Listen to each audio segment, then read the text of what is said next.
PM Ajay mobile app एवं PM Ajay portal के आज शुभारंभ के कार्यक्रम में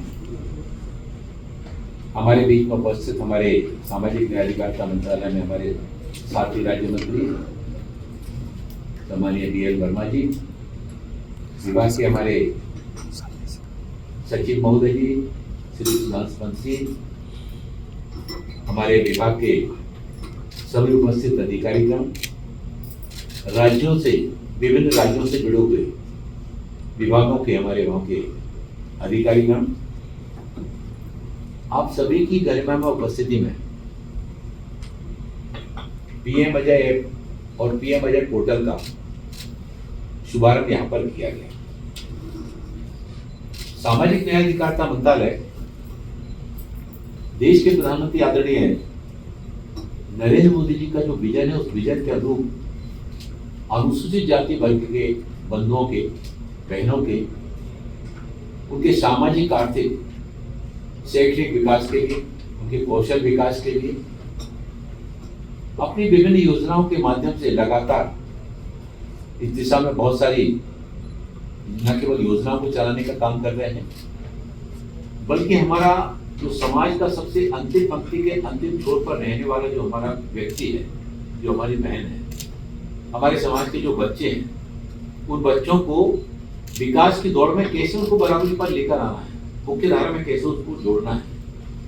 इसके लिए विभाग के द्वारा जो योजनाएं चलाई जा रही हैं, उसमें राज्य सरकारों का भी सहयोग जो है ना, वो बहुत आवश्यक होता है। और केंद्र और राज्य सरकार दोनों मिलकर के अपने समाज के बंधुओं के समग्र विकास के लिए जो विभिन्न योजनाएं चल रही हैं, उसमें प्रधानमंत्री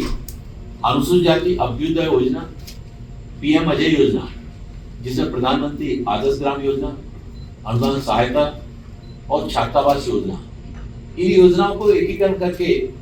पीएम अजय योजना का नाम दिया गया। और इन योजनाओं के और ज्यादा प्रभावी रूप से इनके क्रियान्वयन के लिए न केवल इनकी स्वीकृतियां और इनके स्वीकृति होने के बाद इनके क्रियान्वयन के लिए यह जो पीएम अजय मोबाइल ऐप और पीएम अजय पोर्टल का आज यहाँ पर शुभारंभ किया गया, इससे आने वाले समय में हमारे कार्य को और भी ज्यादा गतिशीलता मिलेगी। उसकी रियल टाइम मॉनिटरिंग भी हम व्यावहारिक ढंग से कर सकेंगे, जियो टैगिंग भी कर सकेंगे। AI का उपयोग होने से उसकी क्रियान्वयन का कार्य जो है ना, और भी ज्यादा व्यवहारिक रूप से उसको आगे बढ़ाया जा सकेगा। हमारे जैसा कि सचिव महोदय जी ने बताया, पंडित जी ने बताया कि हमारी प्रधानमंत्री आदर्श ग्राम योजना में लगभग 47,000 गाँव का चयन इसमें किया गया है और लगभग 12-13,000 ग्राम इनको प्रधानमंत्री आदर्श ग्राम को घोषित किया जा चुका है। बाकी के गांव में भी काम तेजी से इसमें चल रहा है। इस कार्य में राज्य सरकारों की जितनी हमको तीव्र गति से इस कार्य में हमको सहयोग मिलेगा, हम अपने काम को उतना ही द्रुत गति से समाज को और बंधुओं के लिए जिनके लिए ये योजना बनाई गई है, उनके लिए इन योजना का न केवल लाभ पहुंचा सकेंगे, बल्कि उनकी भी भागीदारी जो देश के प्रधानमंत्री आदरणीय नरेंद्र मोदी जी 2047 में भारत को विकसित राष्ट्र बनाने का विजन लेकर चल रहे हैं, भारत को आत्मनिर्भर भारत बनाने का जो विजन लेकर चल रहे हैं, इस विजन को साकार करने में हमारे देश का अनुसूचित जाति समाज का जो हमारा बंधु है, हमारी बहन है, उनकी भी सहभागिता इसमें प्रभावी ढंग से जुड़े। उसके लिए इन योजनाओं के साथ ही साथ चाहे उनकी शिक्षा की बात हो, शिक्षा के साथ ही साथ उनके स्किल ट्रेनिंग की बात हो, फिर उनको उद्यमिता के क्षेत्र में आगे बढ़ाने की बात हो, ऐसी विभिन्न योजनाओं के माध्यम के साथ ही साथ उनको शिक्षा के क्षेत्र में कोचिंग के माध्यम से, नेशनल ओवरसीज स्कॉलरशिप के माध्यम से, ये जो विभिन्न तरह की योजनाओं का क्रियान्वयन संचालन सामाजिक न्याय अधिकारिता मंत्रालय के द्वारा किया जा रहा है। इन सारी कार्यों को करने के से और इसमें समाज की सहभागिता जोड़ने से राज्यों का इसमें जितनी तीव्रता के साथ में हमें इसमें आपका सहयोग मिलेगा, आपका साथ मिलेगा। चाहे वो प्रधानमंत्री आदर्श ग्राम की बात हो, और प्रधानमंत्री आदर्श ग्राम के लिए समय पर उसके लिए कार्य योजना तैयार करना, कार्य योजना तैयार करके उसको राज्यों में भेजना, राज्यों से भेज करके उसको केंद्र में भेजना, और जिससे उसका ठीक ढंग से उसकी योजना का क्रियान्वयन वहां पर हो सके, लाभ वहां पर उस गांव के बंधुओं को मिल सके। आदरणीय प्रधानमंत्री जी जब समग्र विकास की बात करते हैं तो उसमें समग्र विकास में वो एक चीज कहते हैं कि सबका साथ, सबका विकास, सबका विश्वास और देश को आत्मनिर्भर बनाने में सभी के सामूहिक प्रयास। जब सभी के सामूहिक प्रयासों की बात आती है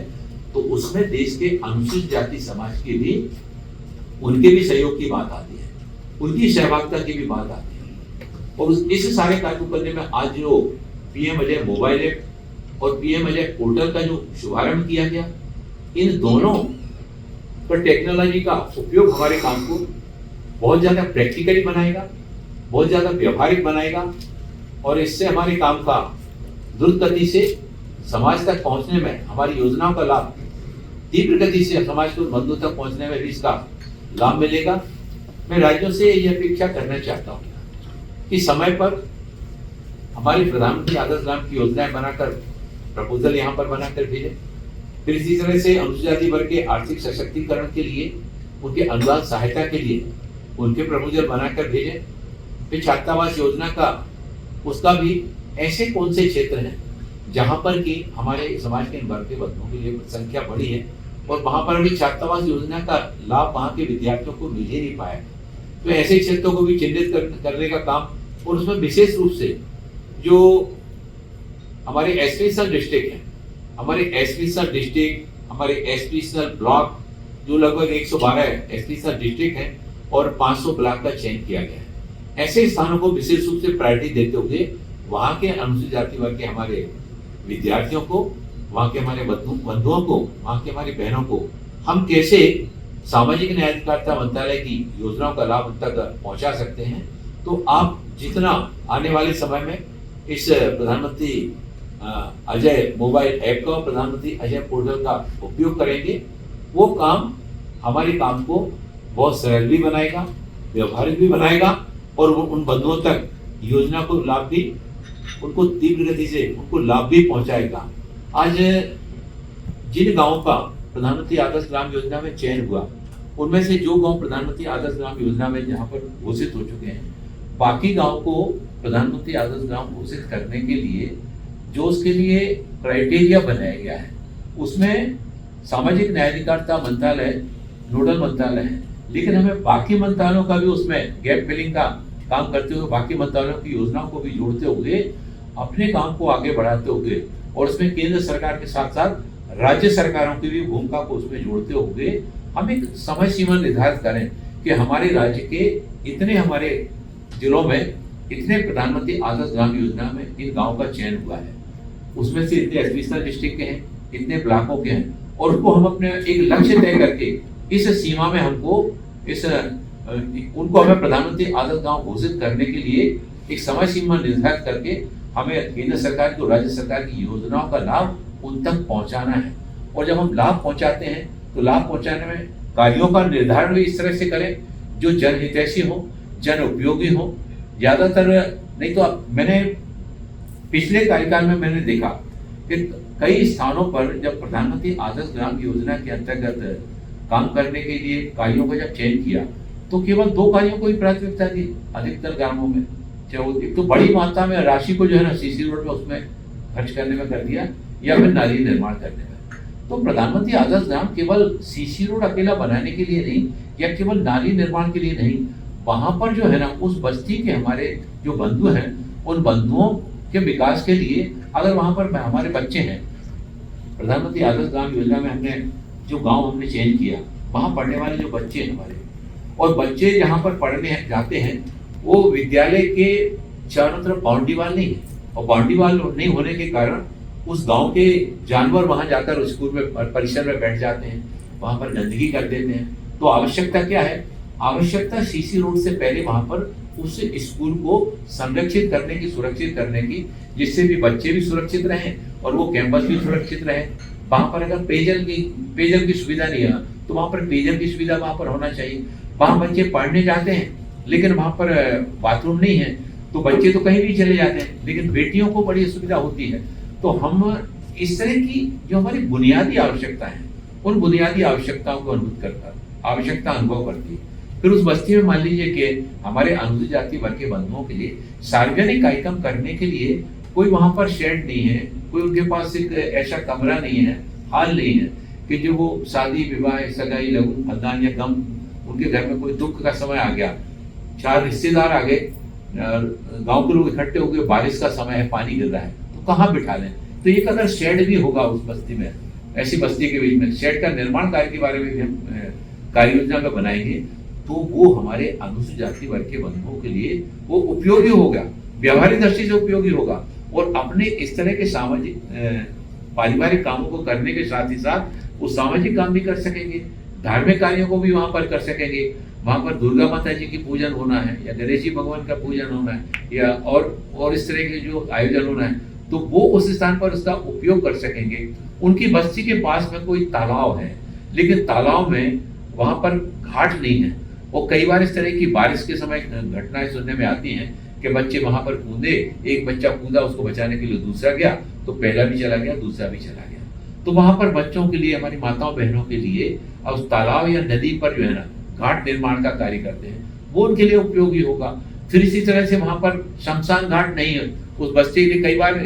कई गाँव में इस तरह की स्थितियां बन जाती हैं कि बारिश के दौरान में शमशान घाट नहीं होने से और अंतिम संस्कार का कार्य करने के लिए भी बहुत परेशानी का सामना करना पड़ता है। 4-6 लोग चारों तरफ से इस तरह से पनी पकड़ के लकड़ियों में फंसा करके और उसके नीचे जो है ना अस्थायी रूप से व्यवस्था करके वो मृत हो जाने वाले व्यक्ति का अंतिम संस्कार का कार्य करते हैं। तो ये जो बुनियादी आवश्यकता है,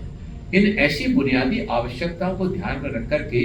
अगर हम जो हमने प्रधानमंत्री आदर्श ग्राम में जिस गांव का चयन किया है, वहां पर इस तरह के कार्य को अगर प्राथमिकता देंगे, तो वो उस बस्ती के रहने वाले बंधुओं के, बहनों के लिए, बुजुर्गों के लिए, वहां के बच्चों के लिए उपयोग में भी आएगा, लंबे समय तक उपयोग भी आएगा। और प्रधानमंत्री आदर्श ग्राम घोषित होने के बाद ये गांव में परिवर्तन आया, ये बदलाव आया, उनकी जीवन शैली में, उस स्थान के बारे में ये बदलाव आएगा। ऐसे कार्यों का चयन करके अगर हम उसको तैयार करेंगे, तो प्रधानमंत्री आदर्श ग्राम योजना का कार्य हम ज्यादा अच्छे ढंग से कर सकेंगे। उसका लाभ उस बस्ती के लोगों को ज्यादा प्रभावी ढंग से हम पहुंचा सकेंगे। ऐसी अनुदान सहायता, इस अनुदान सहायता में उनके आर्थिक सशक्तिकरण के लिए, कौशल विकास के साथ ही साथ हम उस बस्ती के लोगों को किस तरह का हम स्किल ट्रेनिंग दे सकते हैं, कौशल विकास की योजना के साथ में कैसे हम जोड़ सकते हैं, हम उसके लिए भी हम योजना बना करके हम काम करें। और ये गांव घोषित होने के पहले हमने,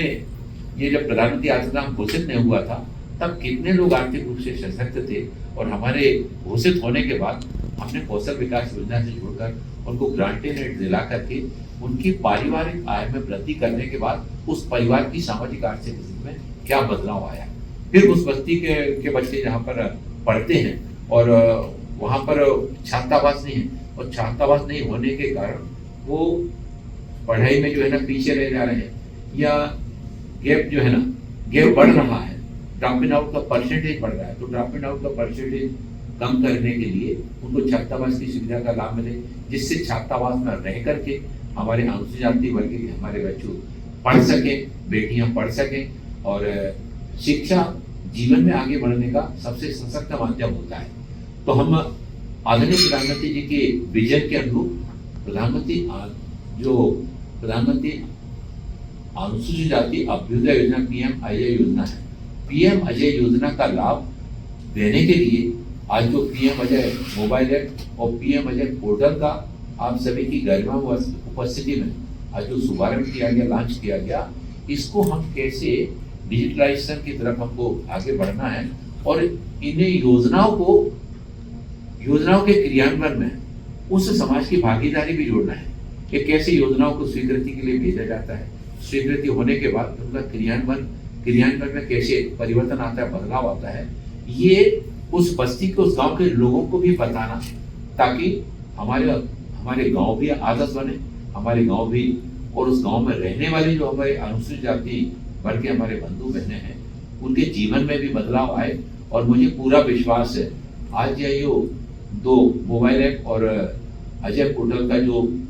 शुभारंभ किया गया है, ये आने वाले समय में हमारी योजनाओं को ठीक ढंग से लागू करने में हमें सहयोगी सिद्ध होंगे, और साथ ही साथ उस बस्ती के लोगों के जीवन में भी उनके आर्थिक सामाजिक शैक्षणिक सशक्तिकरण और उनके कौशल विकास और शिक्षा के विकास में भी इससे जो है ना आने वाले समय में काफी बदलाव देखने में आएगा। और यही माननीय प्रधानमंत्री जी की जो सोच है, विजन है, उस विजन को साकार करने में सामाजिक न्याय अधिकारिता मंत्रालय के हमारे सभी अधिकारी, राज्य सरकारों के भी, वहाँ के समाज कल्याण विभाग के अधिकारी कर्मचारी, उनका भी राज्य से लेकर जिला और जिले से लेकर पंचायत तक जो है ना, जो उनका अमला है, उस अमले का भी इस योजनाओं के क्रियान्वयन में आने वाले समय में और भी ज्यादा गति से इस योजनाओं के क्रियान्वयन में हमें उनका साथ मिलेगा, ताकि जो हमारी प्रधानमंत्री आवास ग्राम की आज जो संख्या है, उस संख्या को हम एक लक्ष्य मान करके कैसे हमें 47,000 गाँवों तक हमको जल्द से जल्द हमें कैसे पहुंचना है। और मुझे पूरा विश्वास है कि केंद्र और राज्य जब कदम से कदम मिलाकर आगे बढ़ेंगे तो ये साथ में बढ़ते हुए कदम प्रधानमंत्री जी की सोच के अनुरूप, विजन के अनुरूप इन गाँव को आदर्श बनाने में और उनका डिजिटलाइजेशन करने में भी आप सभी का साथ और सहयोग मिलेगा। आज के इस अवसर पर इन्हीं शब्दों के साथ में मैं अपनी वाणी को यहीं पर विराम देना चाहूँगा।